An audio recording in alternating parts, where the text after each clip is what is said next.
Well, he was supposed to be here with us last week. He was penciled in, and then for some reason that we're about to discover, he decided to stand up for 13 hours. It is my very great pleasure to welcome back to the show Senator Rand Paul.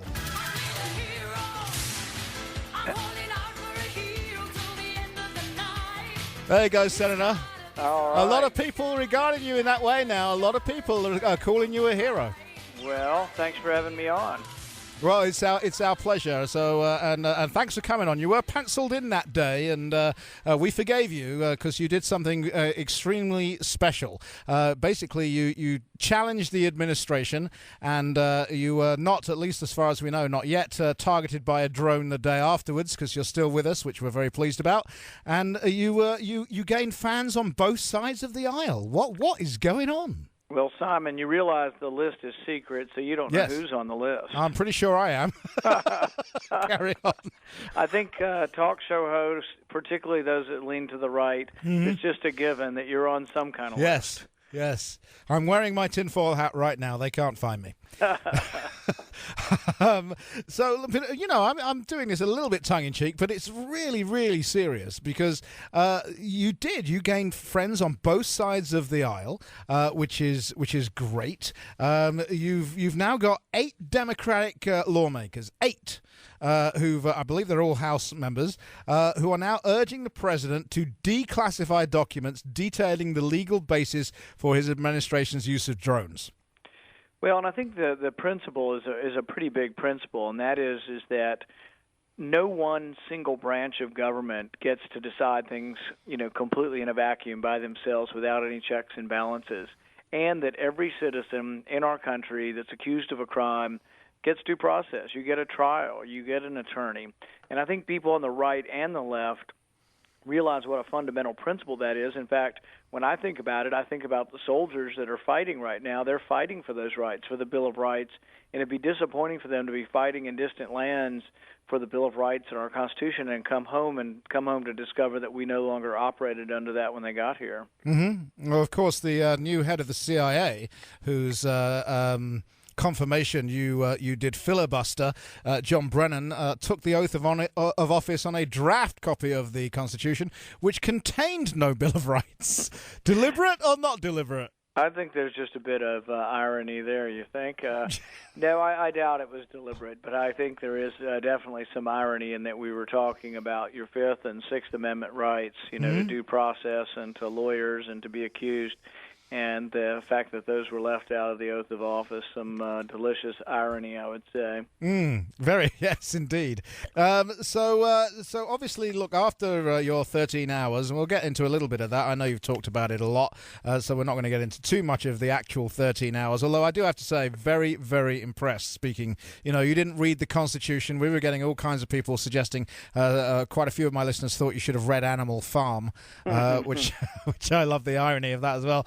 Some people thought you should have read Obamacare, the 2,800 pages. So that well, at least your producers told me that if I stand when I do the interview with you, I can stay on your radio program as long as I want. Exactly, you can. Yeah, we're not going to kick you off. Absolutely.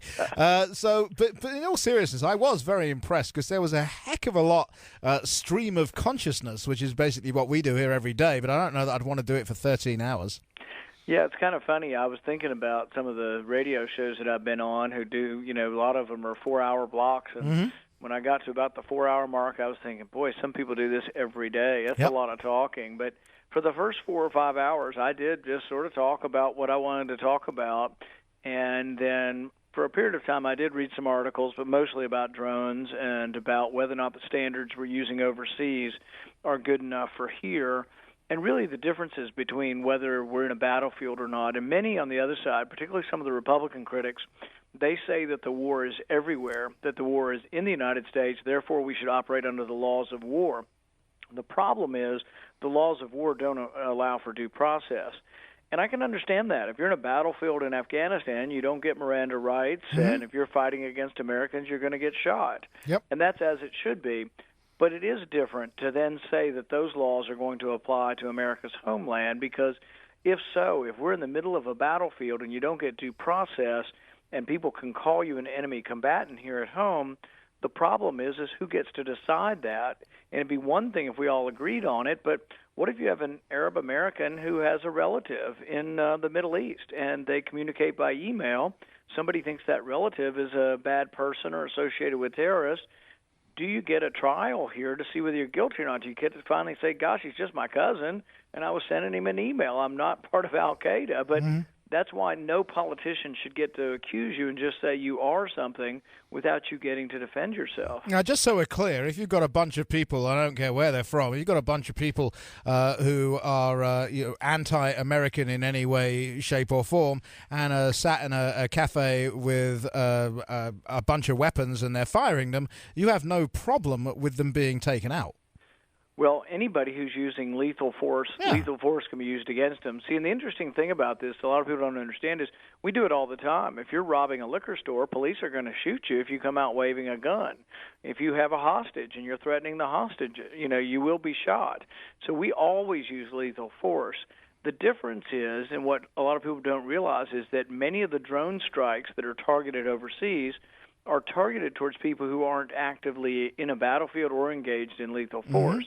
So if that's the standard overseas, which is a different debate, whether that's appropriate or not, but that is the standard we're using, the question would be, if you're going to have drone strikes in America, are you going to use that standard? Are you going to drone strike people in their sleep in America because you think they might be associated with terrorism? I think that's a standard we're not going to accept in America. But the president seemed reticent. He was hesitant to answer that question. And, Brennan was asked that question directly, and his answer was, well, I plan on optimizing transparency and optimizing secrecy. And, I'm not a lawyer, but I've watched enough lawyer shows on TV to know that they call that being non-responsive. Yes, I'd love to get him on this show and let him try that with me. That would be fun. That would be a lot of fun. He needed a cross-examiner, that's for sure. But you see, we're talking about this stuff, and overseas, I made it very clear that I was pretty sure that when we took out Awlaki, we were probably non-constitutional, and I wasn't that upset about it. I made it very clear. I was conflicted over it because I wasn't that upset that we took him out. Okay, but then we took out his son and the 16-year-old, and the comments that followed it, one of which in particular really bothered me, which was about he should have picked a better dad. I am paraphrasing. And I brought that up too because my point was if that's the standard for killing someone, is that you've chosen a bad parent, then anybody in our country who's had a parent in jail or a parent that was a murderer or a bad person, does that mean their kids are okay? No one would argue that you could kill their children. So I found that a reprehensible comment, and that was by the president's spokesman, that he should have chosen a better dad. With Awlaki, I have mixed feelings also. I think the dad was a traitor. Yep. If I'd have been on a jury, I would have convicted him, voted to convict him of treason. I really think since these things are so infrequent, that if you're not actually in a battlefield and we're going to kill you in a cafe or a restaurant and you're an American citizen, I think really you should be accused of treason. If you won't come home, the trial should be pretty swift, but there should be evidence presented, and there should be a jury to vote on whether you've committed treason or not. And I think there was evidence on Awlaki that he committed treason, and I don't think it would have been too hard to convict him. He was on the list for months and months, long enough that his dad actually tried to get a court case to stop him from being on the kill list. So I would have tried him for treason. That's what I would do in the future. It gets rid of this thing, and it makes people feel more comfortable that if you're traveling outside the United States, your own country is not going to kill you while you're gone, based on, once again, accusations that are not reviewed by a jury or a judge. Now, I would think you would have quite a lot of support for that position because it's just common sense. That one's a little more difficult. I would say Republicans are probably split on it. The narrow issue that I went after the president on, I think almost everybody agreed on, other than a few in our party, but most agreed that really an American should get a trial if they're here. An American overseas, there is some debate, and I think it's an honest debate on that issue. I come down thinking that it's so infrequent that to keep the protections, I'd go ahead and just try them. Whether they came home or not, I'd give them a trial and I'd convict them of treason. Well, if they come home, they come home, right? So we don't need to do it. Well, yeah, and then there would be a trial if they've been aiding and abetting the enemy. And it is complicated. Some of these questions don't always – you can aid and abet the enemy without actually lifting a gun. You can provide money. You can provide intelligence. we killed the Rosenbergs. They were executed because they had been giving information to the enemy. Yep. But they got a trial, and it was a big deal, and they were convicted of treason. For the most part, that's the way we ought to go, unless people, are coming here with weapons or actively attacking us. Okay, we're in the middle of a conversation with Senator Rand Paul. Can you give us a couple of minutes while we check on some traffic, Senator? Unfortunately, I got to run, but we'll do it again. Oh, well, I'll tell you what, we'll hold you for another 3 then, and then I'll ask you a final question, and then we'll let you out of here. Is that a deal? All right. All right, fine. I want to ask you a couple of questions. You talked about Republican opposition being very small. It was very vocal. What is a wacko bird? I don't know. I think you had to be around when the dodo bird was around to know what a wacko bird was. But I'm really not sure what that means. But I think that there is a valid issue to be debated, and the issue is, and this is an issue I think people will side with me if they hear it, is that if we say the whole earth is a war zone and that America is a war zone and that we're going to have martial law or the laws of war here, I think most Americans would side with me that they don't really want to live in a country that if you're accused of a crime, the president can declare you an enemy combatant and you get no trial. Okay. And that's the real issue of dispute between myself and some of these Republicans. Okay. Have you ever seen Senator John McCain without Senator Lindsey Graham? I don't want to get into all that, all but right. I would say that we get on actually for having disagreements. We get on well, and I respect Senator McCain's service and his many years in a war prison as a prisoner of war. We don't always agree, though, and I think in a free country with different senators, even from the same party, it's legitimate to have have a debate. Oh, absolutely, absolutely. I was just playing. So here we are in Iowa. You did a long piece, I believe it was in the Washington Post, suggesting you might be open to some things. Might we be seeing quite a bit of you in Iowa in the upcoming months? Well, I've been to Iowa, and I like Iowa, and I like it even more. It's sort of like Kentucky. I like it more in the summertime and in the springtime. But you were in my studio at the State Fair last summer, Senator. That's right. I got to come get some fried pickle on a stick and that kind of stuff.